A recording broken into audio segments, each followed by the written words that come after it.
So good afternoon, everyone. I'm Tim Briglin. I'm a state representative and the chair of the House Energy and Technology Committee. I'm happy to be with you this afternoon and have a spectacular lineup of guests here for the Vermont Broadband Roundtable.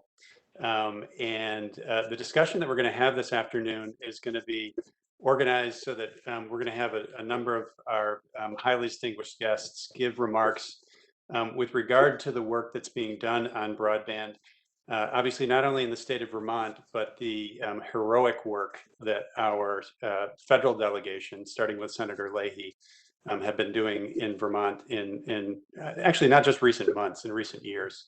I think we all acknowledge we've got a spectacular opportunity in front of us. As you know, as I've referred to it, as it's Vermont's rural electrification project for broadband. And the first person I want to introduce is a hero of mine, and Senator Leahy. I was thinking this morning, it was almost exactly 30 years ago this week that I started working for you in your Washington office. I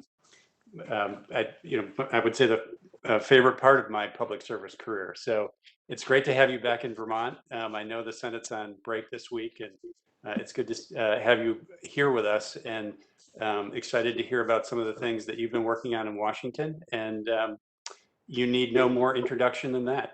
Welcome, Senator Leahy.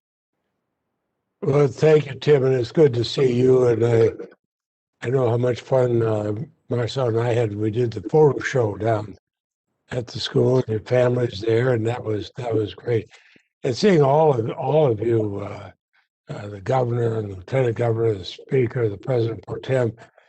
I'm actually, as I mentioned to some, I'm in my office here in Montpelier, just a few steps from the Capitol. But one of the things I always look forward to this time of year, being home, legislature is going in, just go up there and walk through the halls, say hello to everybody, have lunch in the cafeteria and get caught up. But we're in a different time.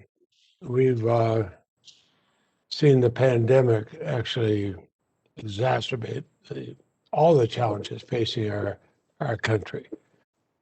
As you know, the gaps in the social net have grown wider. COVID has hit Black, Indigenous people of color harder than others in America. More than 12 million women have lost their jobs or left the workforce. And unfortunately, what's happened is we've seen a greater divide between the haves and the have-nots. And of course, one of the places where that's most true is in high-speed broadband. I look at my grandkids doing school at home, but there are a lot of other people, work, access to healthcare, that a lot of that shifted online. Large portions of our state struggle without access to the basic thing we need in a digital age. And I applaud Vermont because you're poised to make very serious inroads in connecting every corner of Vermont. Both my wife and my mother were born in the Northeast Kingdom. I think of that as an area that could use help. But Vermont's soon going to have access to potentially hundreds of millions of dollars for broadband infrastructure. While we're holding this discussion, I want to know what might happen here. I, along with Peter and Bernie, worked hard to ensure that Vermont is going to, we could continue to use the, what we call the small state minimum. You're going to get a extra $1.25 billion to address the cost of COVID. The gaps in broadband is going to be eligible part of that. The American Rescue Plan includes funding to cover the cost of capital projects, like I'm checking my notes here to make sure I got it right. Broadband infrastructure. Under that formula, Vermont gets $113 million. And one of the things that really bugged me for many years, Vermont has been stopped from getting funds under the USDA Reconnect program. I've argued that we should have that. Sometimes my argument's been listened, but make sure they heard I included a provision in the omnibus, which will reopen that program to Vermont this summer. That way, and I think the new Secretary of Agriculture understands it. We can compete for some of the hundreds of millions of dollars in that program, and I'm confident we're going to have some very competitive applications. You know, Chris Saunders, John Tracy, and others in my office will work with you in any way to make sure you get that.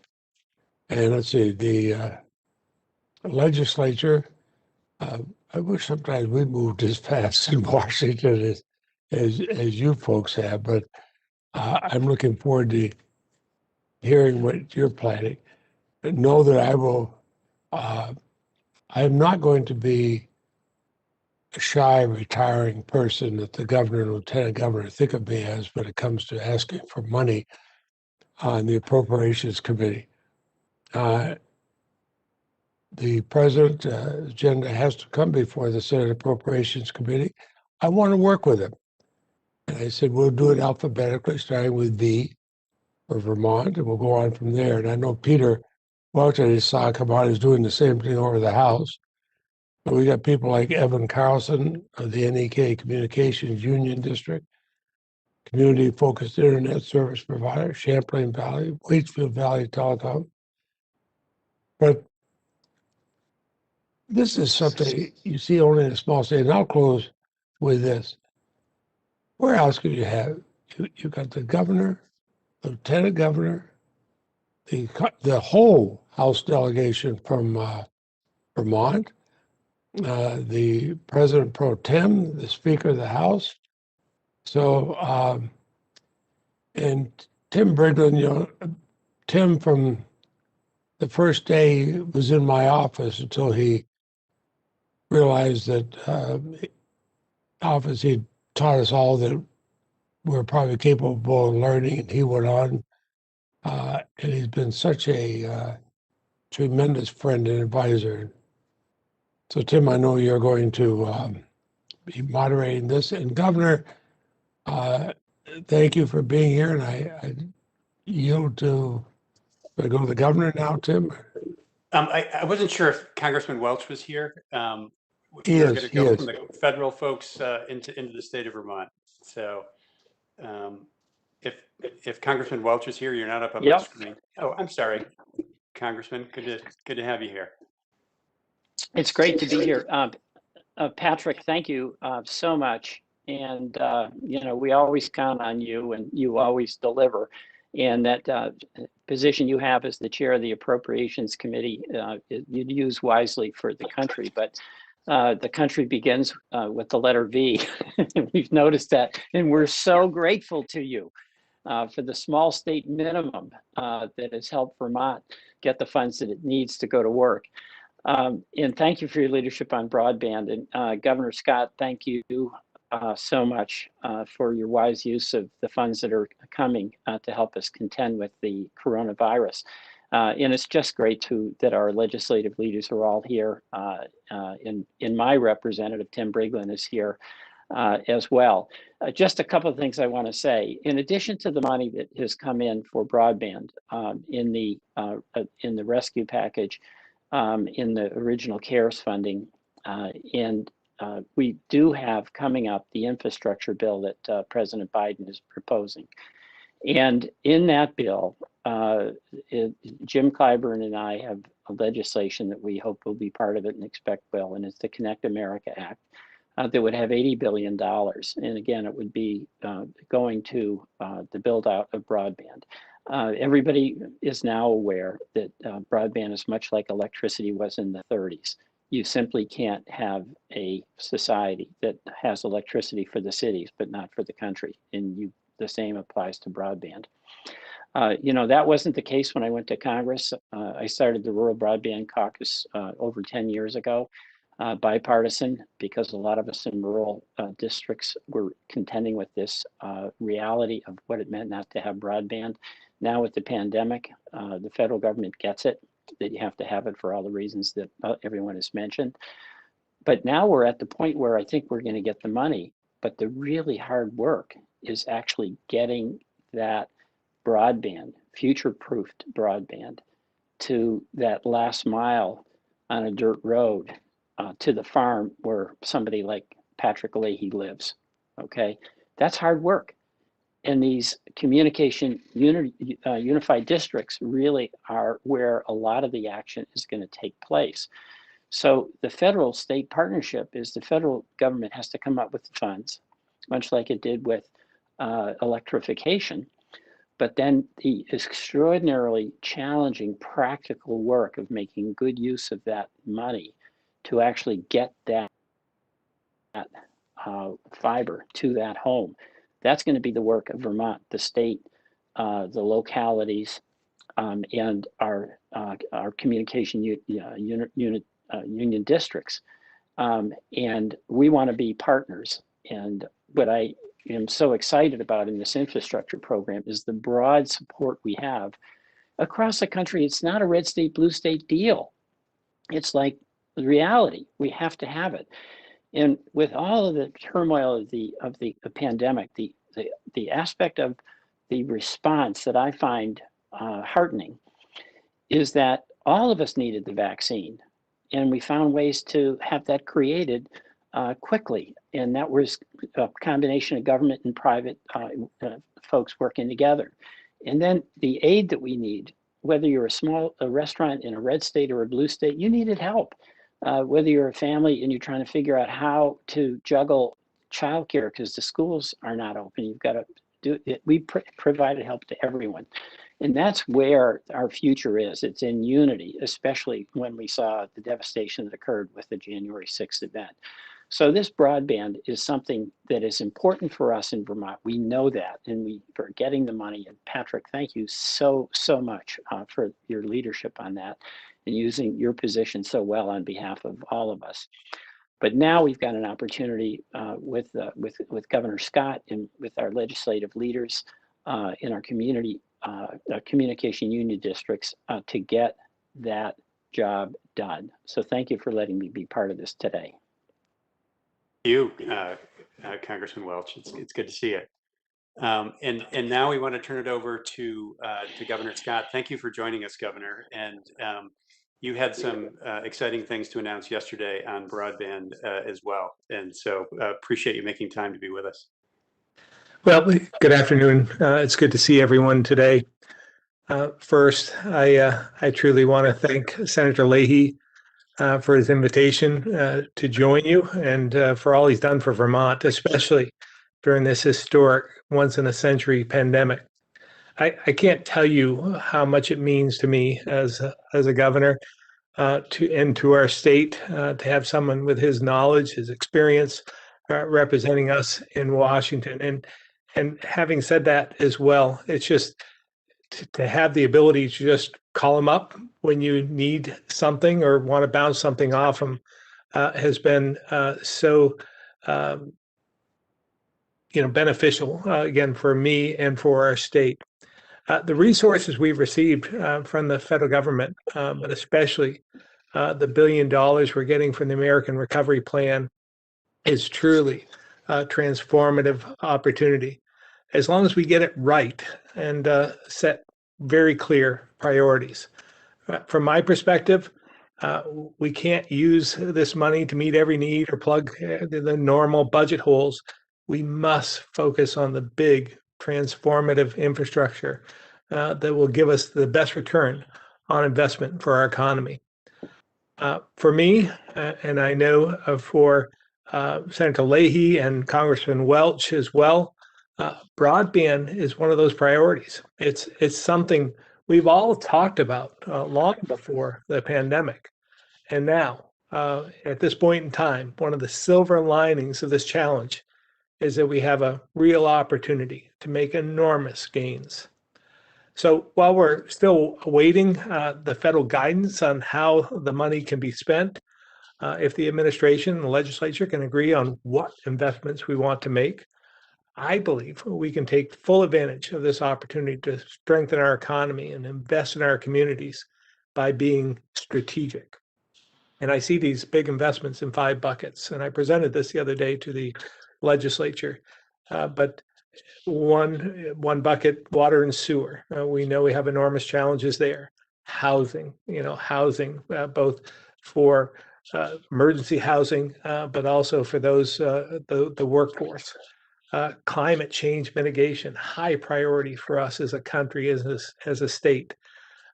Economic recovery, because we know we're not quite out of this yet. And then, of course, broadband. I'm concerned that if we use these one-time dollars for normal budget pressures, it'll only be a temporary solution. It also squanders this once-in-a-lifetime opportunity to create long-lasting and truly transformative investments that will help us grow the economy and prevent budget pressures far into the future. But back to the plan. It's possible, if we do this right, we can build a foundation that will create economic development, workforce expansion, and a much healthier climate. But let's focus on broadband first, since that's what we're here to talk about.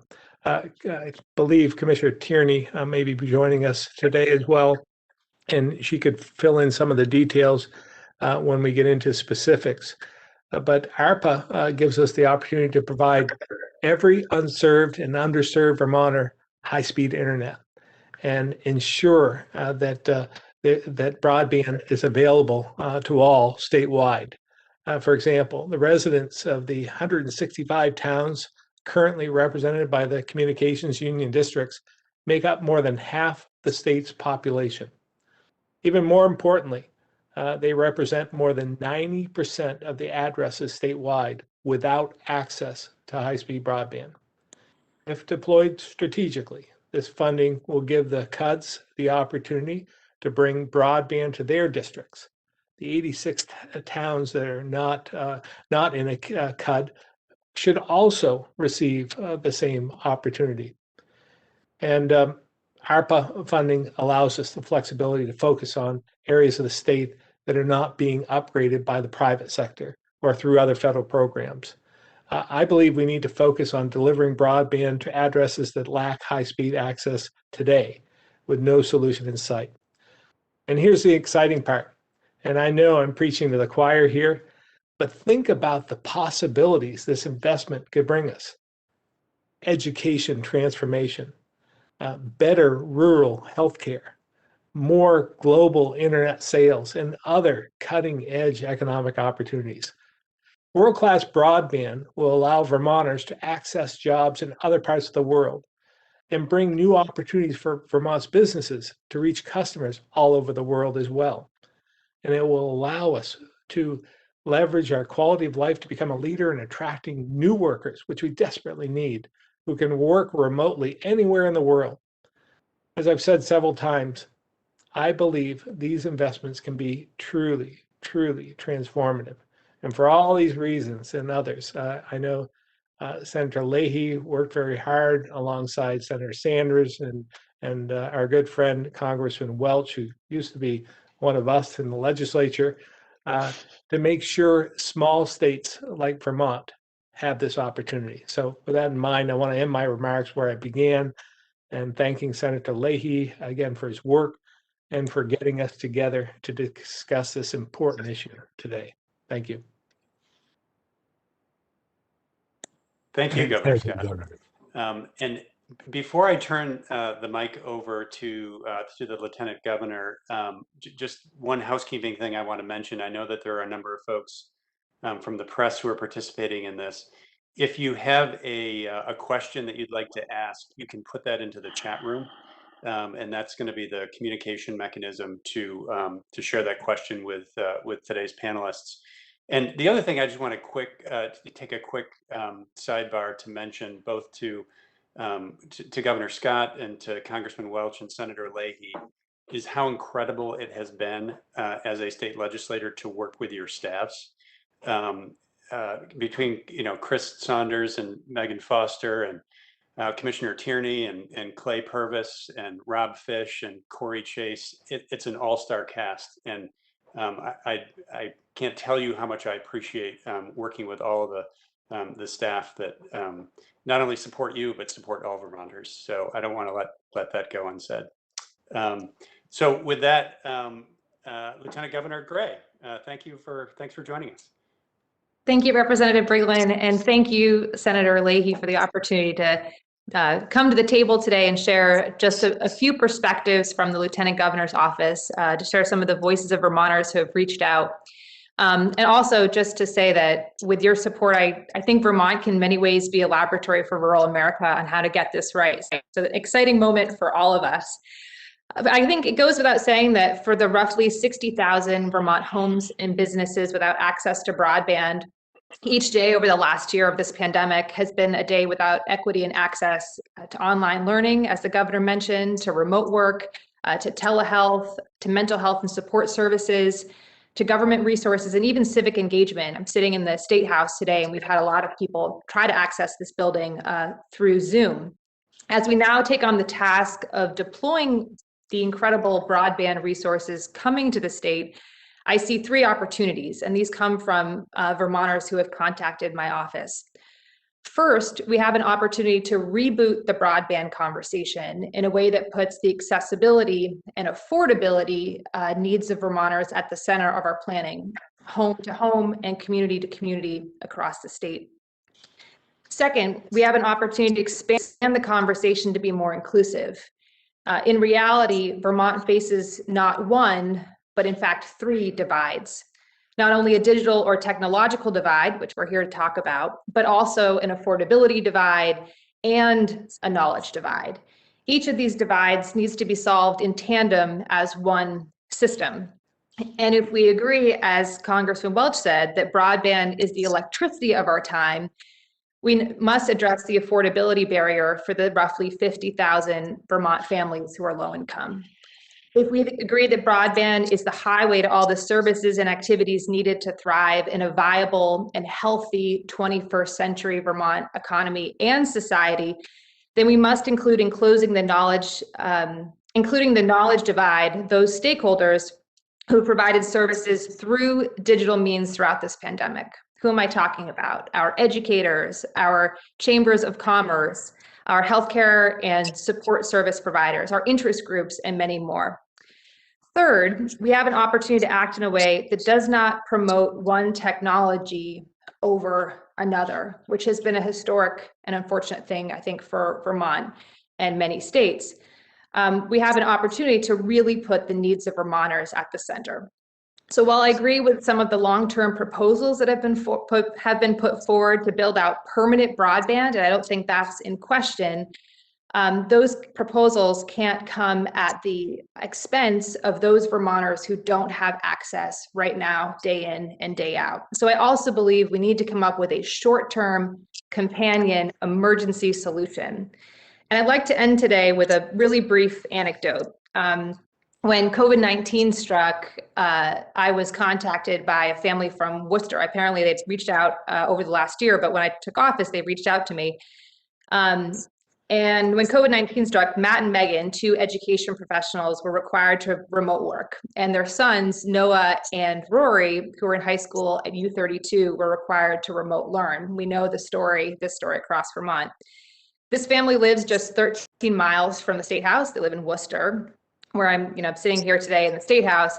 And like many parents, because of poor internet access at their home, Matt and Megan took matters into their own hands to be both their professional obligations as educators, but also the needs of their children. And so I'll share this picture with everyone here today.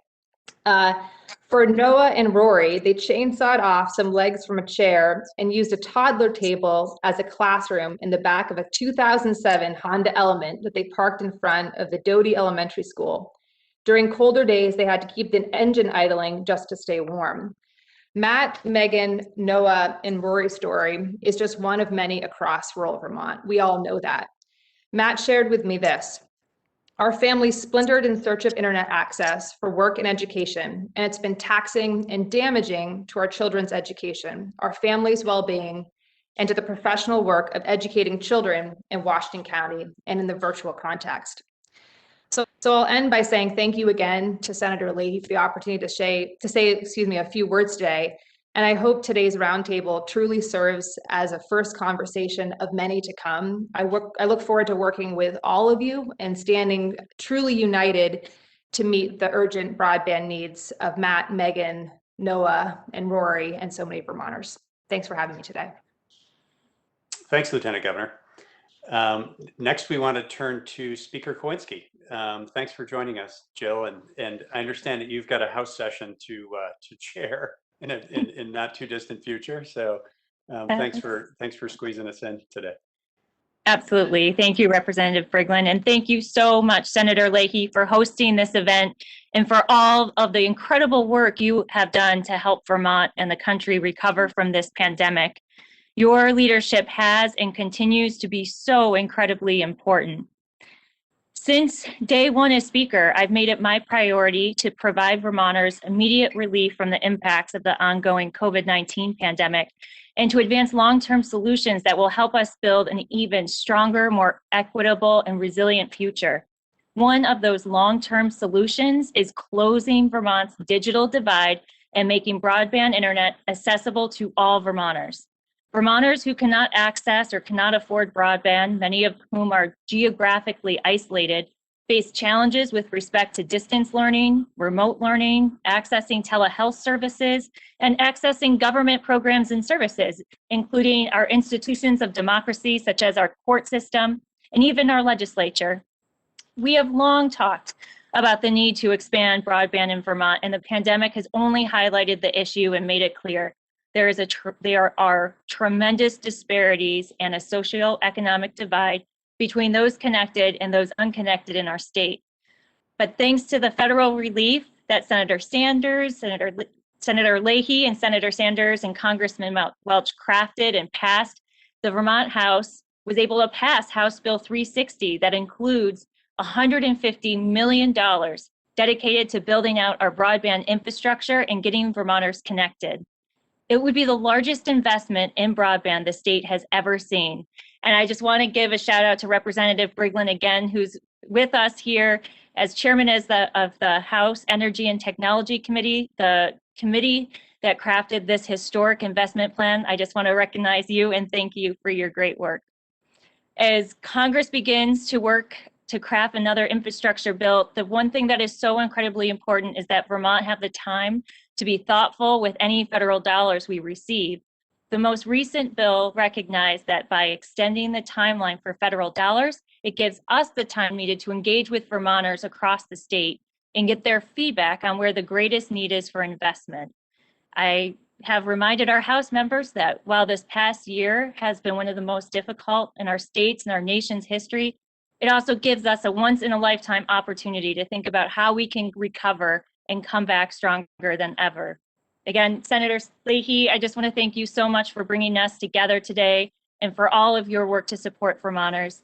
This has been a tremendously tragic period in our nation's history, but by coming together, I truly believe we can create and build a more equitable future for our state and our country that leaves no one behind. Thank you. Thank you, Speaker. And we also have President Pro Tem Becca Balint here. Welcome, Becca, and thanks for joining us. Good afternoon, Tim.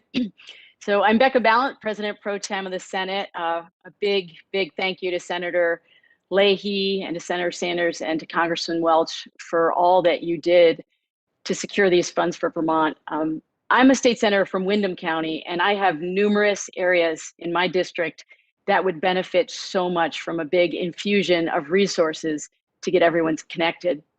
So I approach this work as a legislator who cares a lot about the digital divide and how that plays out in my communities, in my district.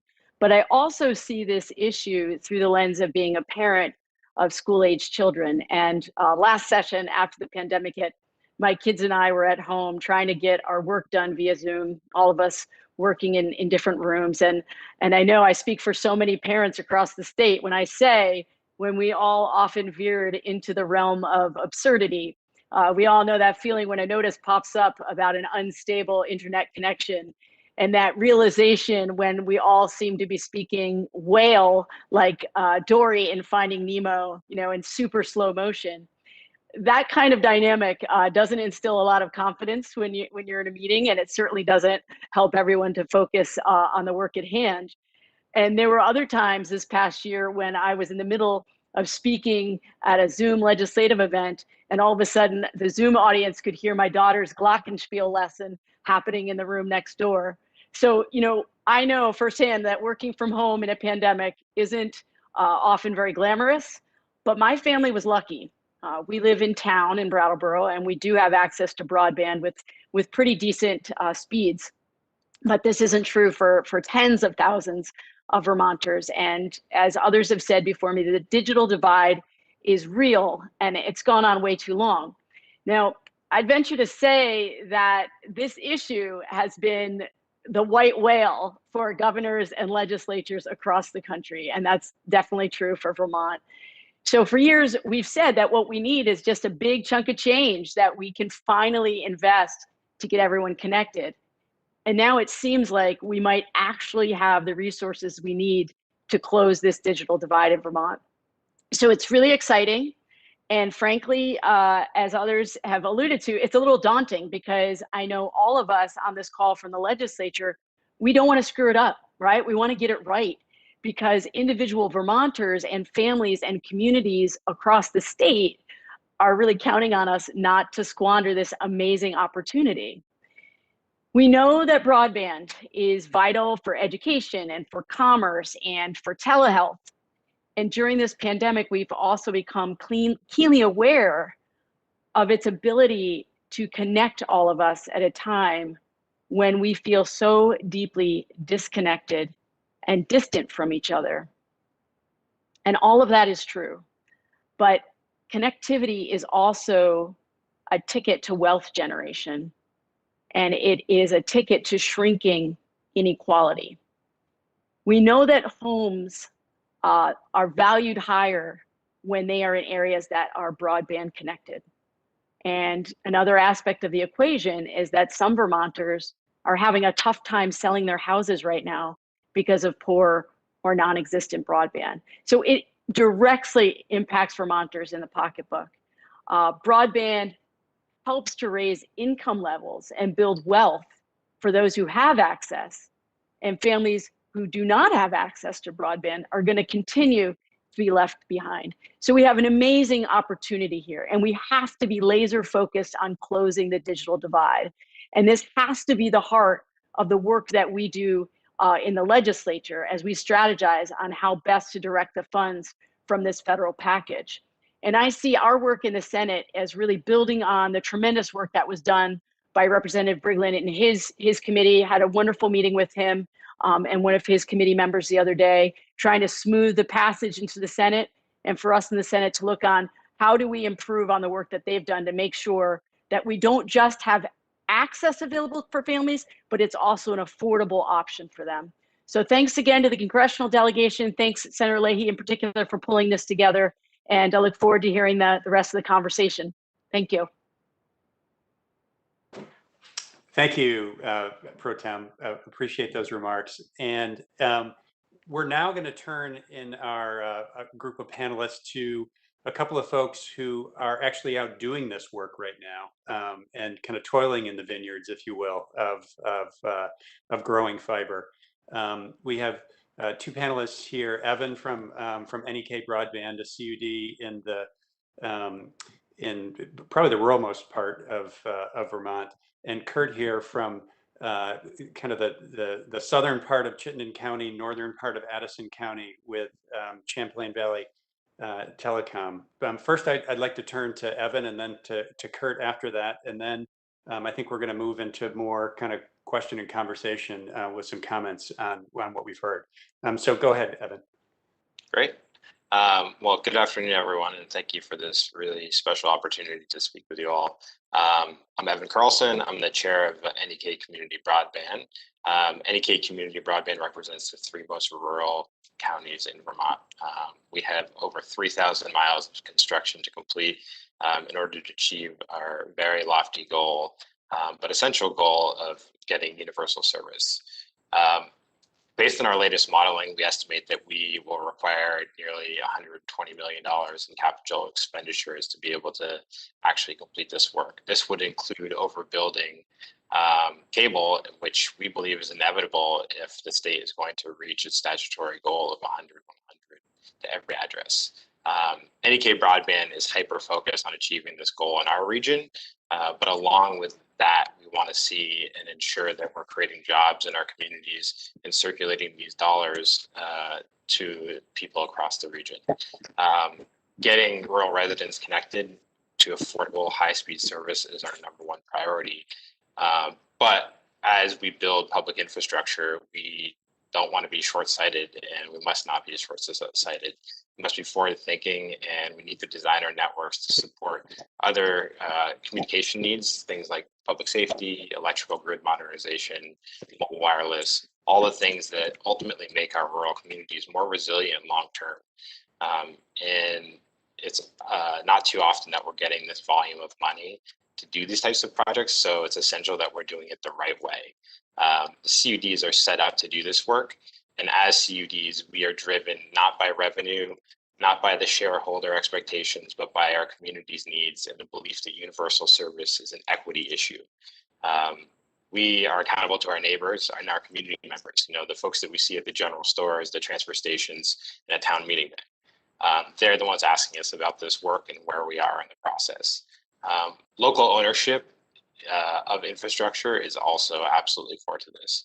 Our communities are going to have the ability to work directly with internet service providers that we contract with to set performance standards, to set service tiers that ensure that there's always an affordable option for our low-income families and that we're getting service that is going to be future-proof. With the proposed funding for broadband deployment in Vermont through the American Rescue Plan ranging from $150 million to $250 million. Thanks again to the leadership here at the state level, at the federal level. We are quickly seeing a real pathway to actually getting connectivity to our rural communities across the state. A couple things to consider as we move forward into future funding opportunities. I really think it's so important for us to ensure that the funding programs provide sufficient time for broadband to be deployed in the right way. We have a lot of work to do in the short term, but we should certainly make sure we have enough time to plan it and connect residents and ensure it's a real future-proof solution. We need to consider deep investment into workforce to be able to support this build out today and support it in the long term. And we should really consider permanent low-income subsidies for broadband, not just temporary things through the pandemic. So again, with that, I just want to thank you all for this really special opportunity to participate and be here today. Thank you, Evan. Appreciate your input. And Evan's been a frequent flyer in my committee as a CUD that has really only been organized for, I think, a little over a year now, but has made extraordinary strides in the work that's been done in the Northeast Kingdom. So thank you. And Kurt, I want to turn to you now as a telecom company that, again, is serving a number of towns kind of in southern Chittenden County, northern Addison County, and hear about the work that you're doing and the fiber that you're pushing out there. Thanks for joining us. And thank you, Representative Brickland. Thank you, Senator Leahy, and everyone for the opportunity to speak with all of you today. This whole conversation on building rural broadband is something that's near and dear to my heart. Wakefield and Champlain Valley Telecom is a 118-year-old, third-generation, family-owned company, deeply rooted in the traditions and values of Vermont's rural heritage. WCVT provides voice, video, and high-speed internet services to 22 Vermont communities in parts of Addison, Chittenden, and Washington counties. We all understand the critical role that broadband plays in Vermont's rural economy. The pandemic has reinforced the need for major investments in Vermont's broadband infrastructure. Over the past year, our employees have worked tirelessly to keep all of our customers connected.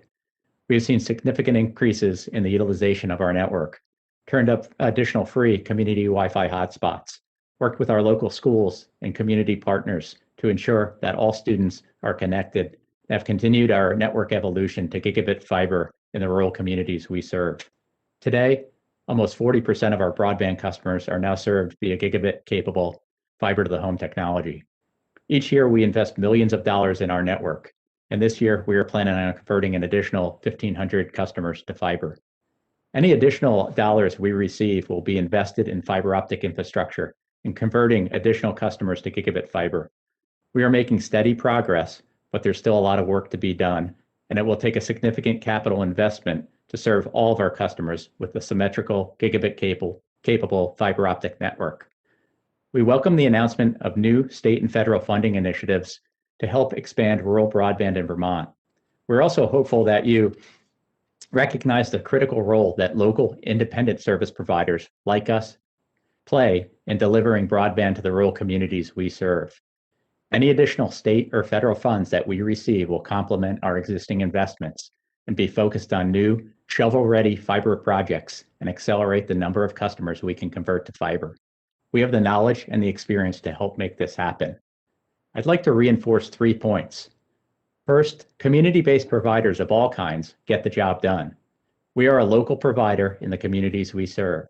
Local providers like us have a long history and a proven track record of performance.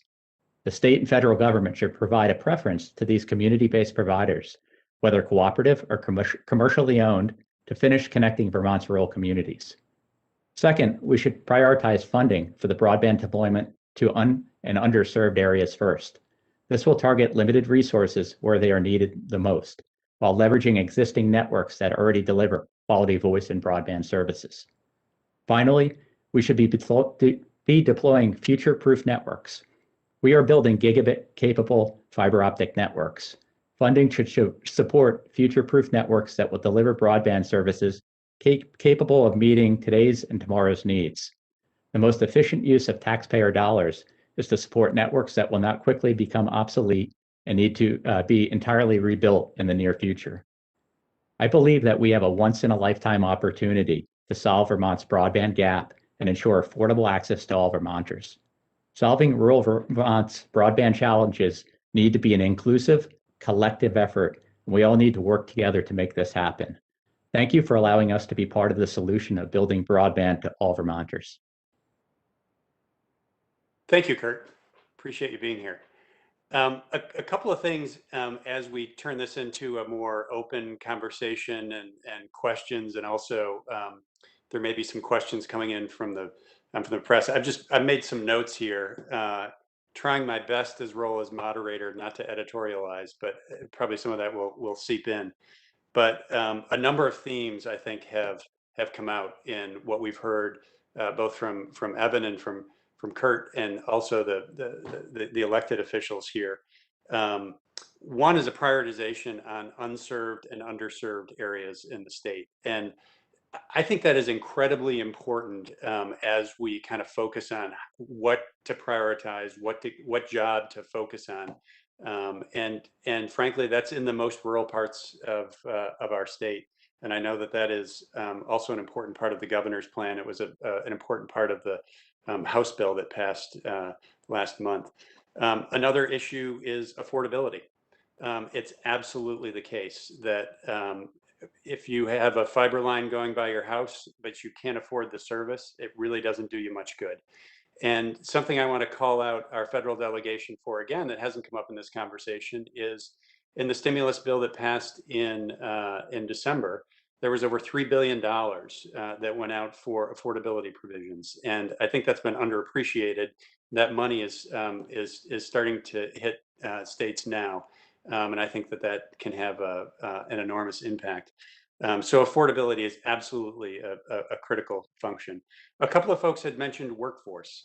So not only is broadband and fiber deployment important from an economic standpoint, it's also a workforce. The infrastructure build in the state is going to be meaningful in the coming years. The number of line workers that we're going to need, which are actually very good paying jobs to get that work done, is meaningful. And we have started up a workforce development program at Vermont Technical College to try and start to fill that need. And we're going to have to accelerate that in the coming years. Something that Senator Leahy had mentioned at the outset of the conversation was a USDA program that he has worked to make more available to Vermont. And I think not only is that critical in terms of providing access to folks who are toiling in the fiber vineyards in rural Vermont, but it's also an indication there are a number of federal programs out there that are very difficult to coordinate.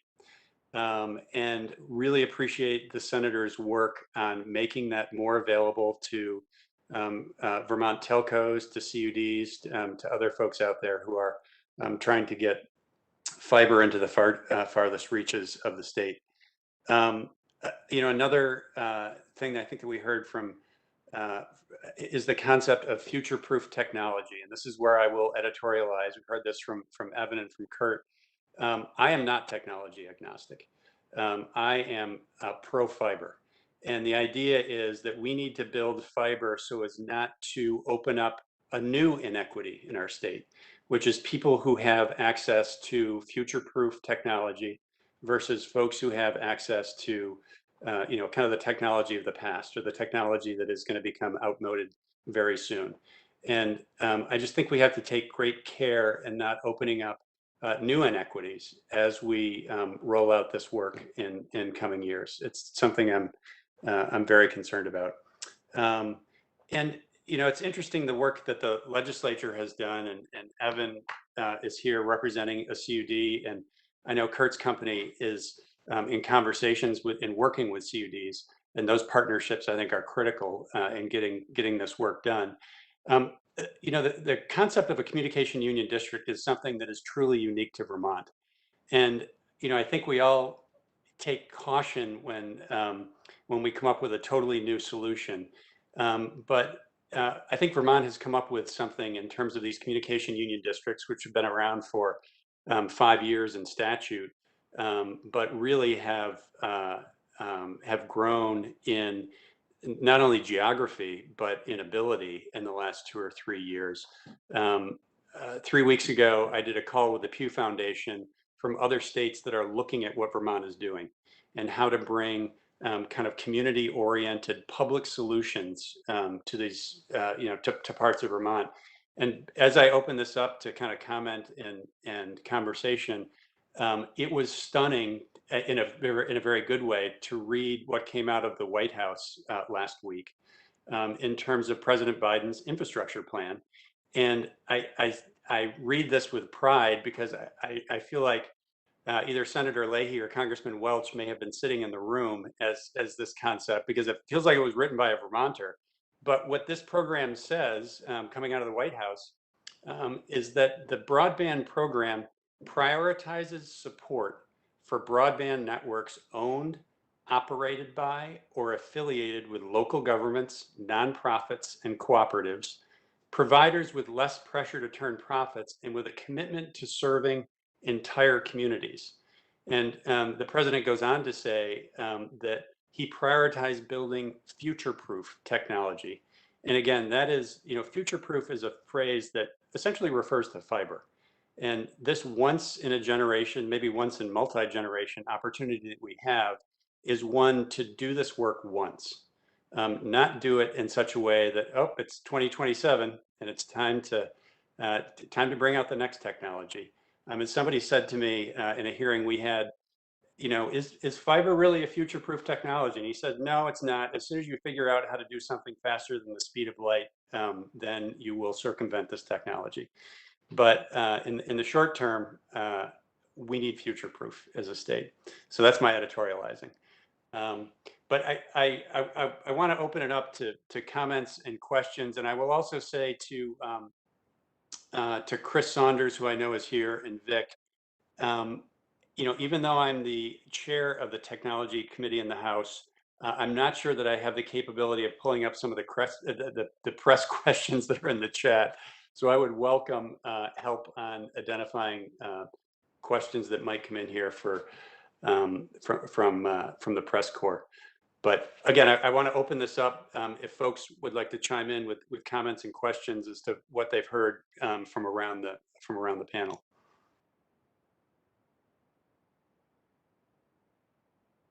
And certainly don't give the floor to me because I've got a lot to say, but I'm trying to play a moderating role.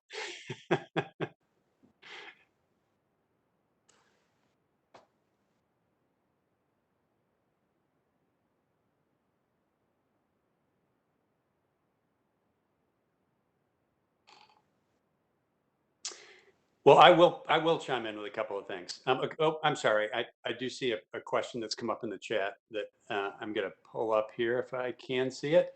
And And it's from Xander Landon, who I believe is a Vermont Digger reporter. And it's a question for Congressman Welch. Could you speak a little more about the broadband bill you're working on? Would this be part of Biden's infrastructure package? And do you know how much additional funding the infrastructure plan could send to Vermont for broadband? So Congressman Welch, this is for you and the work that you're doing in the House. Representative Clyburn and I are introducing the Connect America Act. It is $80 billion. And the expectation is that would be part of the infrastructure plan. President Biden, with his $2.2 trillion jobs bill with infrastructure, is focusing, as you all know, on broadband. So that would probably be the legislative path that we pursue.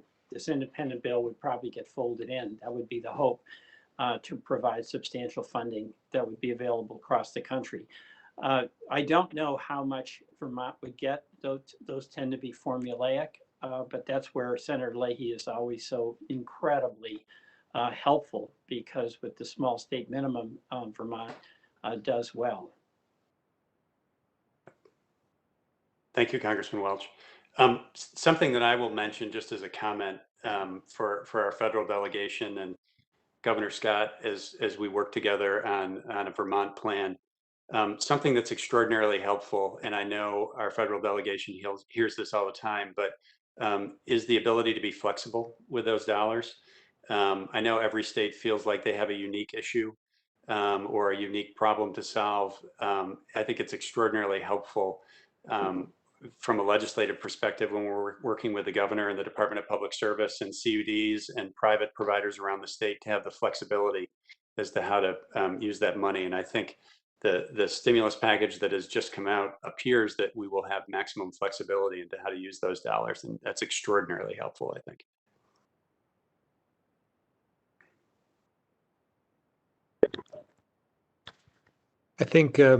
I think both Congressman Welch and Senator Leahy have heard that from me before throughout the CARES Act and so forth, really stressing the importance of having that flexibility.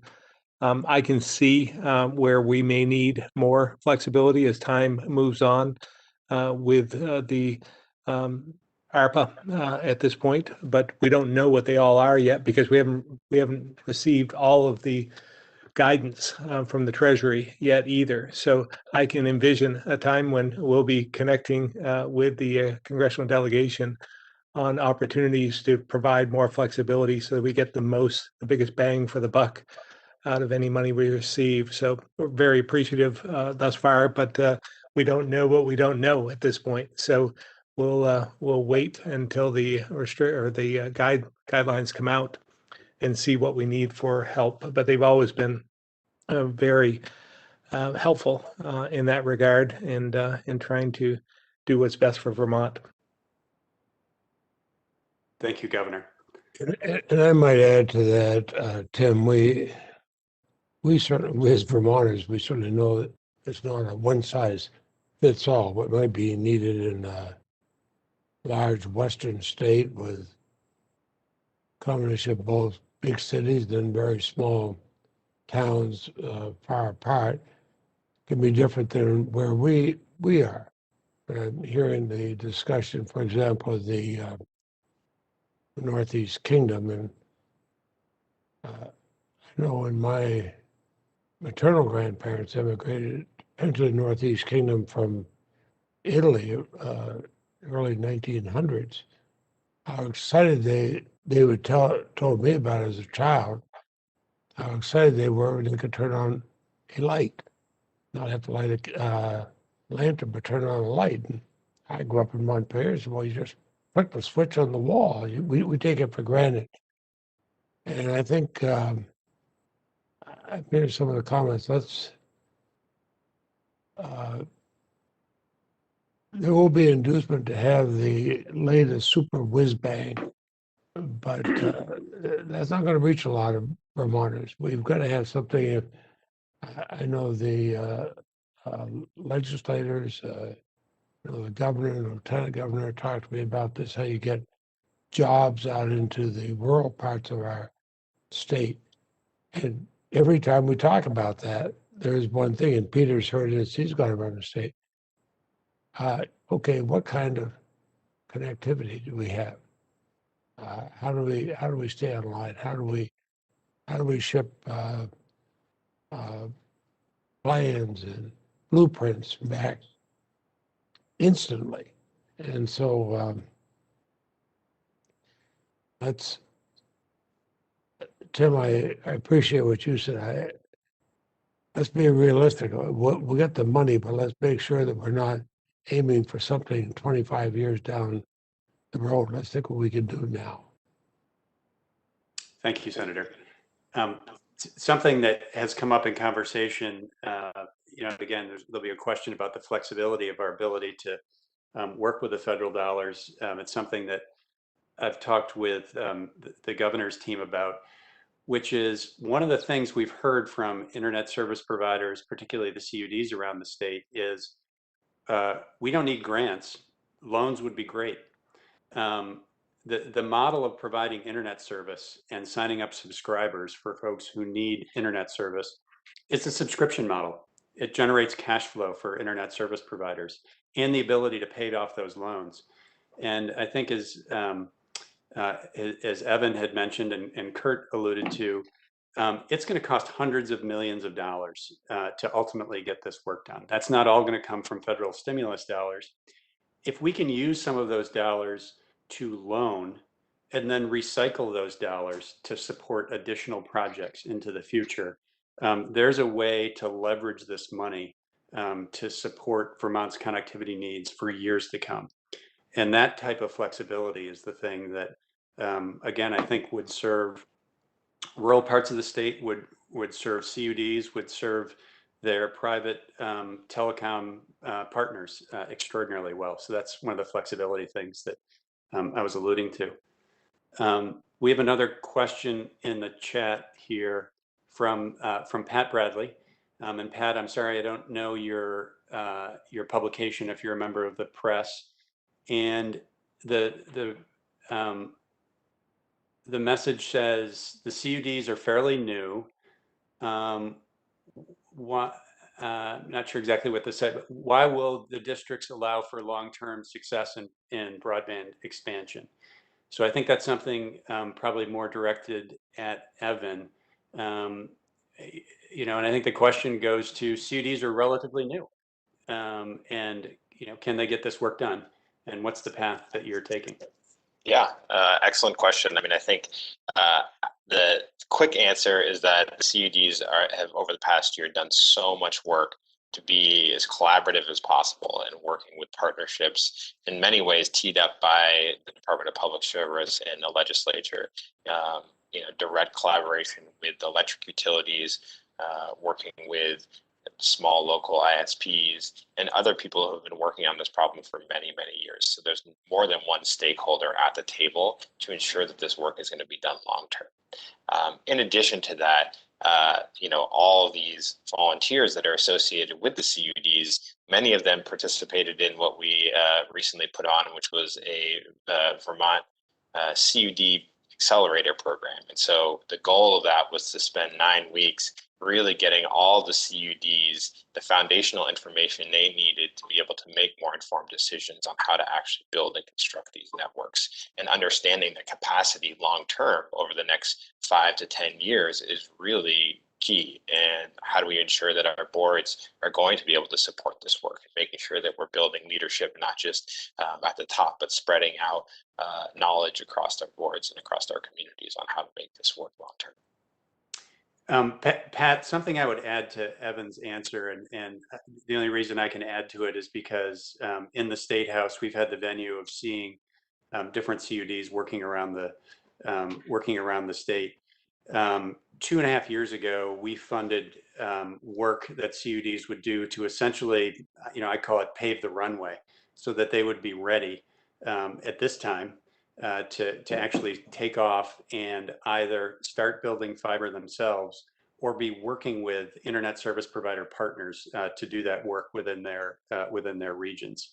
That was some of the best money we put to work at the state level. This was in 2019 in Act 79. The governor was down in Dover for a signing ceremony for that bill. But you know, that was not a lot of money. That did a lot of good in terms of, as I said, paving the runway for CUDs to get where they are now. So I'll second that. That it was extremely influential in our early development. So thank you for the legislature again on that. Representative Briglin, just Pat Bradley is part of public radio over in New York, across the pond in Plattsburgh. okay, great, thank you. Are there other questions or comments either within our Zoom room here, although I know we're in WebEx, or from members of the public who have access to the chat room? Just want to open it up for that. Representative Briglin, if it's okay, Yes, I'd like yes. to. So, one of the things I think, we've seen the success across the United States. I mean, Vermont's not in a unique position, right, when it comes to broadband, but this is a state we obviously care about. I've looked at, how the Reconnect grants have helped, other independent service providers like us and other rural communities in other states. Unfortunately, we were boxed out of some of that federal funding. I'm really happy to hear we've been talking to Senator Leahy's staff about opening that up, so that's, potential option. And really, the challenge for us is with, limited capital dollars, right? We're trying to convert the highest number of fiber optic customers in a given budget, right? And that's always a challenge. We all have to make, decisions, and difficult decisions. One of the hardest things I do, I think, each and every day is, when I talk to somebody that, we don't have a short-term plan to get somebody converted to fiber yet. And, to complete our network, we're probably talking in the $60 to $70 million range, right? To complete that other 60%. So, I think, some of the federal grants, any state grants, we were fortunate to receive some of the RUS BIP money back in, I think it was 2012. That really jumpstarted our fiber optic network in some of the most rural communities and helped to bend the economics of building rural broadband, to places like Buell's Gore, Lincoln Gap Road and Warren, and some of our most,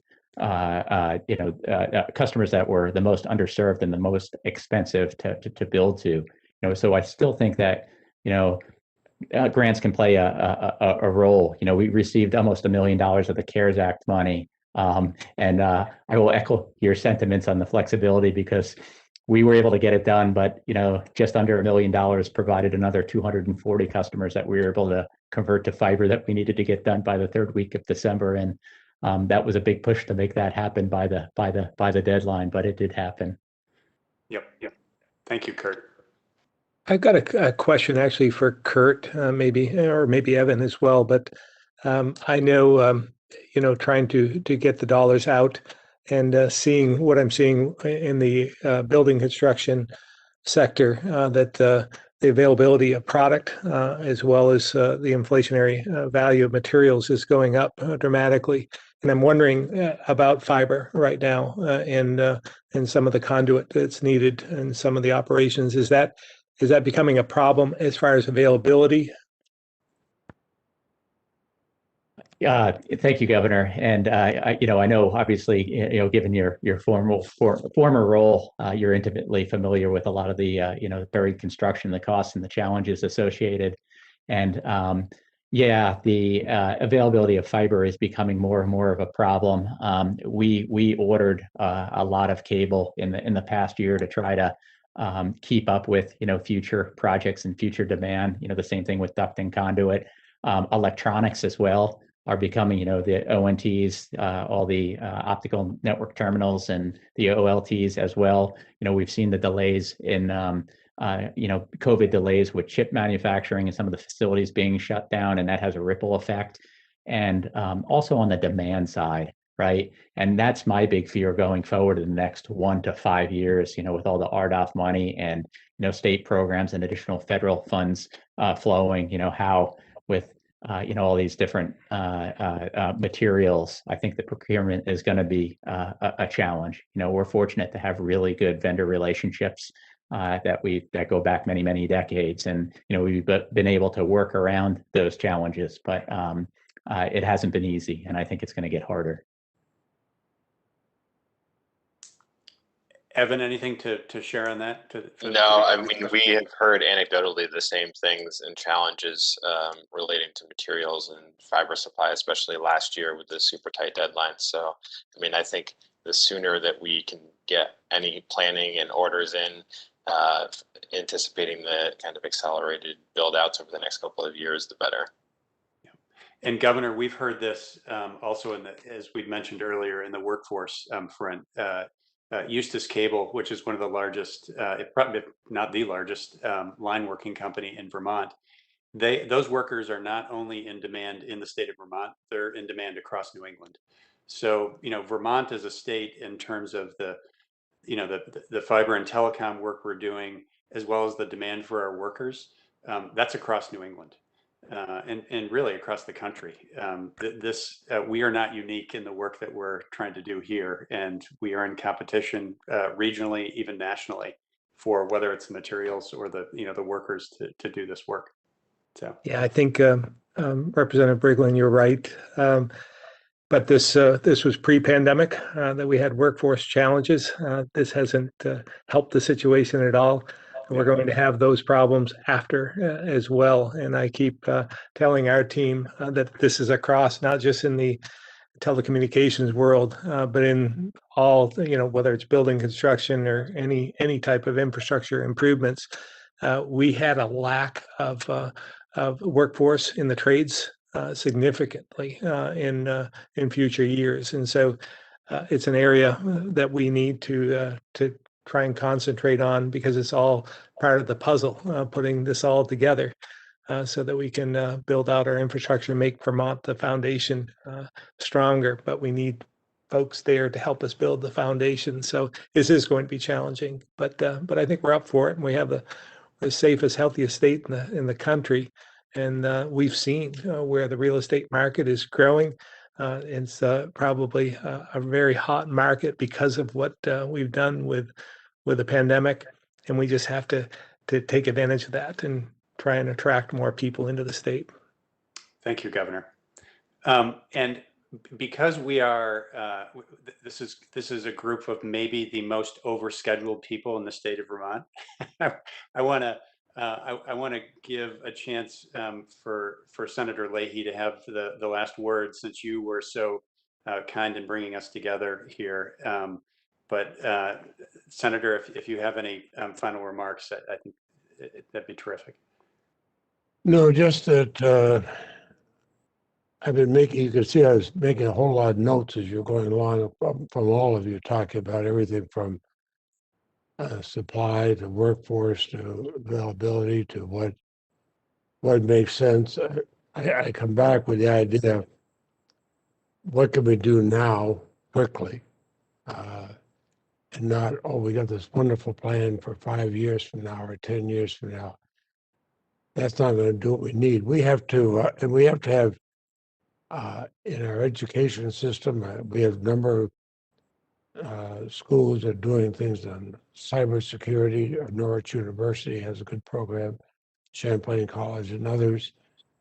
But they're often have headhunters come in and take them the jobs out of Vermont. We've got to have the jobs in Vermont. We have a sometimes unheralded high-tech industry in parts of Vermont.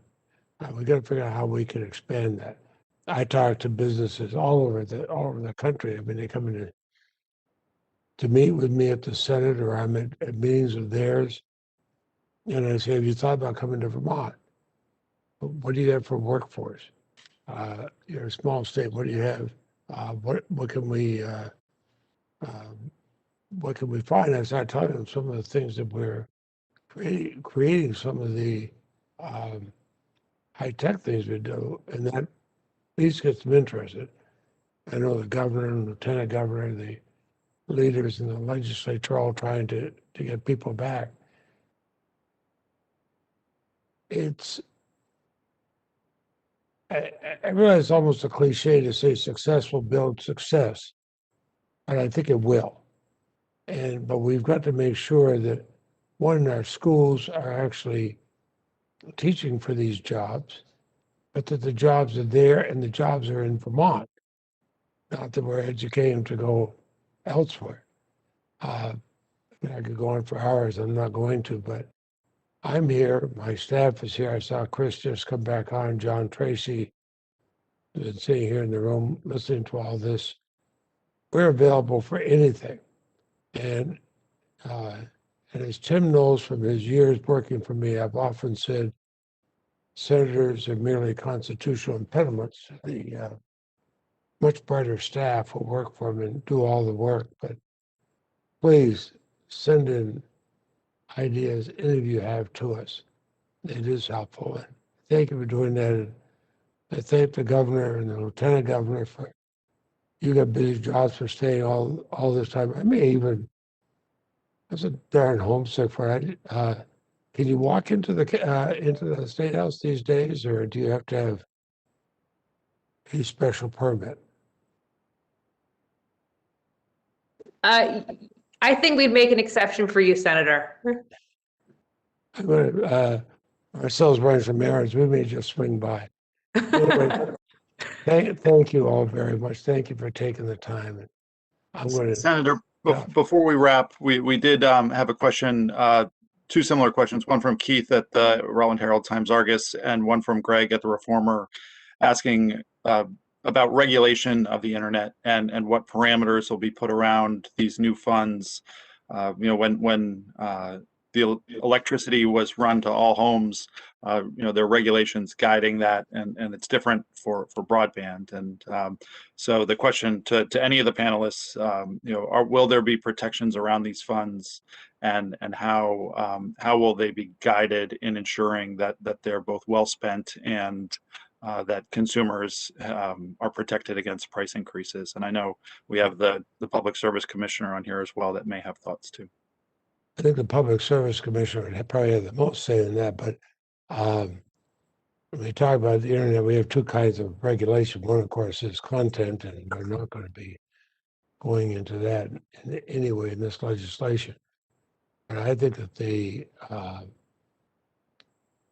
is going to be available and affordable, and we can do a lot of the initial, whether it's federal money or state money, but then it's going to be affordable and sustainable. And if they're talking about regulation, I'll leave it to the Public Service Board how to do that. But just as we do with our other basic services, it's got to be there.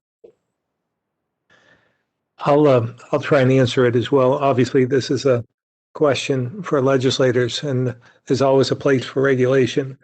But we've got to be careful, walk this fine line, because if we're talking about replicating what we do for electric utilities, that would require, like an ISP monopoly. And from my standpoint, monopolies can stifle innovation and decrease choices for consumers. So we have to be careful in where we go with this, but I'm sure it'll be considered by the legislature, and we'll have all voices at the table.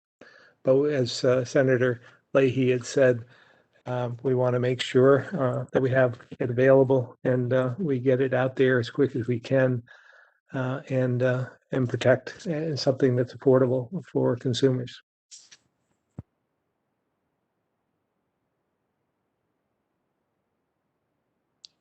Brett Pilgrim, you're on mute. What I was going to say was, I think a breath of fresh air we've had in Washington and is going to continue is a new FCC, essentially, in the coming months. And that is really going to drive change into how we look at internet service around the country, issues around net neutrality, which I think, again, we're going to see a page turn from the Trump administration, which I think was not the way to go. I think we do truly need an open and accessible internet that providers cannot constrain content that comes to consumers and residents. So, that's one area I'm hopeful we're going to see change on. It won't necessarily come through legislation as much as just a change in leadership at the Federal Communications Commission.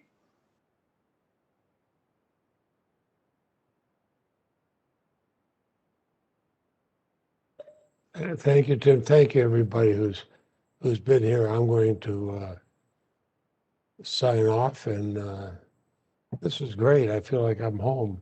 I do. You are home. You are home. I know. But Thank you, we've Senator. spotted the Thank you, internet, everyone, so for let's get that joining us. internet going. Okay. Thank you. Thank you, Bye-bye. Senator. Thank you all.